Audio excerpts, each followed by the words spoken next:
Okay, welcome back to another episode of Third and 23. I'm your host, Alex, here to bring you another off-season video, but now we're getting into it.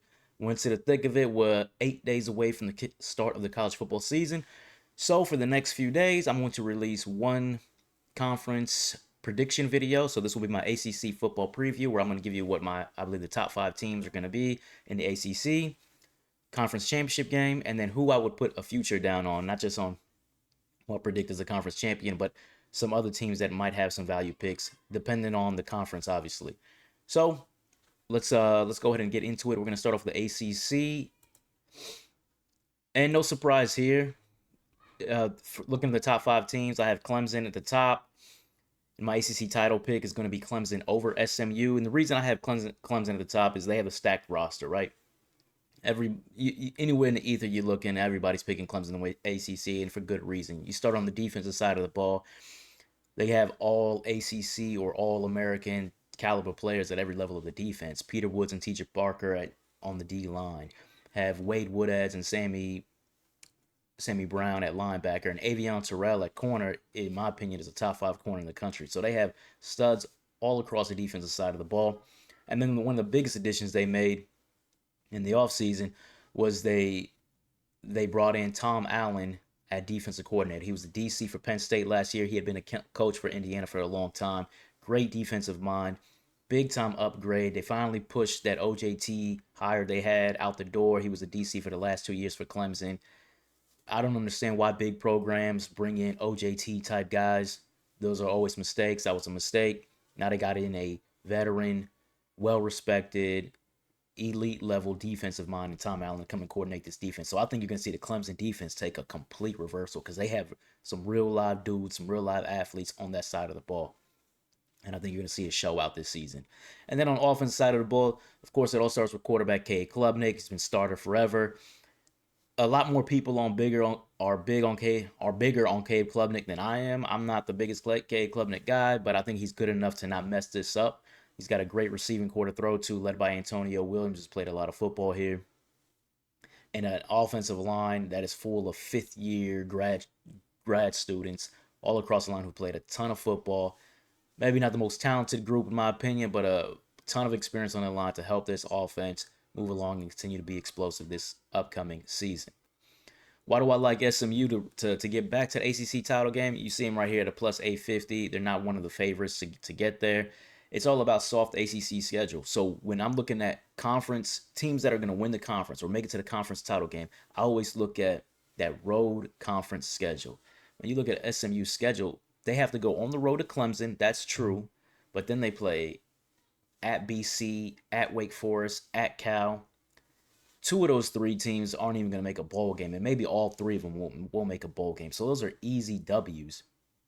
And then 2 other teams that they have on this list, at Louisville and Miami, they're going to both be at home.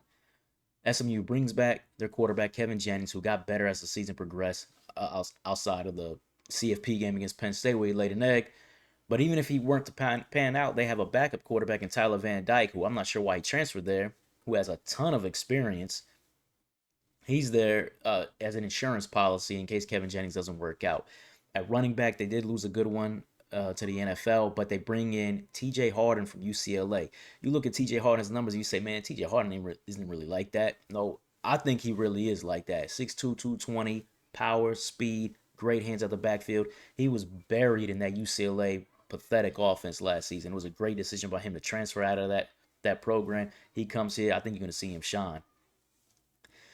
Kevin Jennings also has some experienced wide receivers led by Jordan Hudson on the outside. So they got guys on offense still that can be able to move this thing along. Defensively, they lost guys in the interior D-line, but they bring back edge rushers, and they have a really experienced secondary back as well to help them navigate this, what I believe is a cupcake ACC schedule.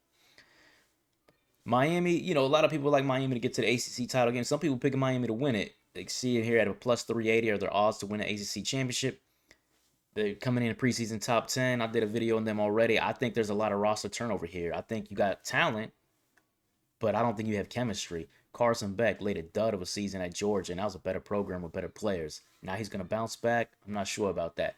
Got 3 or 4 new wide receivers brought in that are going to take time to gel with the new quarterback and the new offensive system. They lost some experienced veteran guys from that wide receiver group, underrated guys.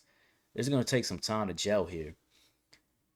Defensively, they go into the second. They bring in about 5 new defensive backs to come in, and none of these are all-star, all-American, all ACC kind of players that they brought in. So I don't think that they are going to get the bang for their buck, so to speak, on the defensive side of the ball with all those moves they made in the portal.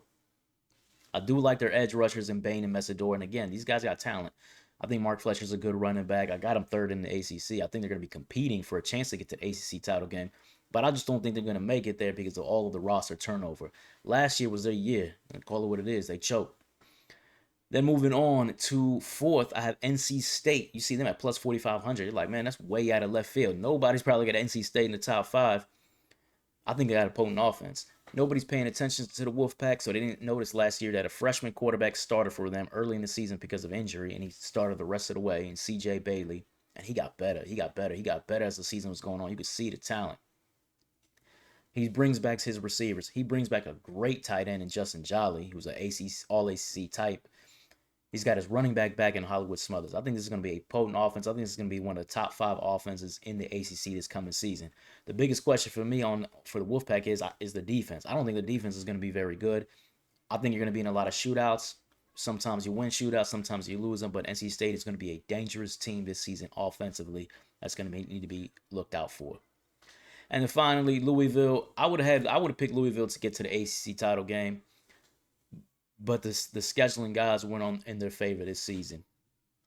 I think they're going to have, at worst, the second best offense in the conference, with Miller Moss transferring from USC at quarterback. I thought he did a great job at USC. He was under pressure every snap. I thought he got a bad rap for that. He was still balling. He was still putting up numbers despite all of that. They got Isaac Brown back at running back. Freshman last season, ran for over 1,000 yards. Freshman sensation. He's ready to take it to a next level as a sophomore. Bring back their wide receivers and Colin Lacey and Bell out there on the outside. They've got a ton of talent here on the offensive side of the ball. Defense is a little shaky in my opinion. Not that bad, but probably not going to be that great either. But the biggest thing is the schedule. Like I said, they're on the road. They got to go at Pitt, at Virginia Tech, at SMU, and they host Clemson this season. And they go at Miami as well. So they have 4 tough road games. And when they host Clemson, they play at SMU the next week. So that back-to-back, and that's late in the season. That's going to be tough for them. When they go into that final stretch, I could see Louisville being maybe 3rd in the ACC and then hosting that back-to-back against Clemson playing that back-to-back against Clemson and SMU. That's going to be tough. I could see that easily knocking them down to 5th. So for me, looking at this, despite everything I just said about all these other teams, Clemson is the only team that I would put a future on. I think this is a walk in the park for Clemson. Vegas believes at plus 105. You're not going to really make much money unless you're about to put some serious cash down. But if you were put serious cash down, I would only put it down on Clemson. There's no team here that can beat Clemson in an ACC title game. I think Clemson's going to go 12-0 or 11-1 at worst if they lose to LSU in the opener. I don't think there's going to be a conference loss on their schedule. So anyway, that wraps this video up. My next video is going to be out tomorrow for the Big 12, so stay tuned for that. As I'm going to do each conference as we lead into the season. We get to my weekly or my national preview, and then we'll get into my weekly bets as first game kicks off August 23rd in Dublin, K-State, Iowa State. But anyways, if you like the content, like, comment, subscribe, all of that, as you're going to continue to see these preview videos coming in the next few days. Take care.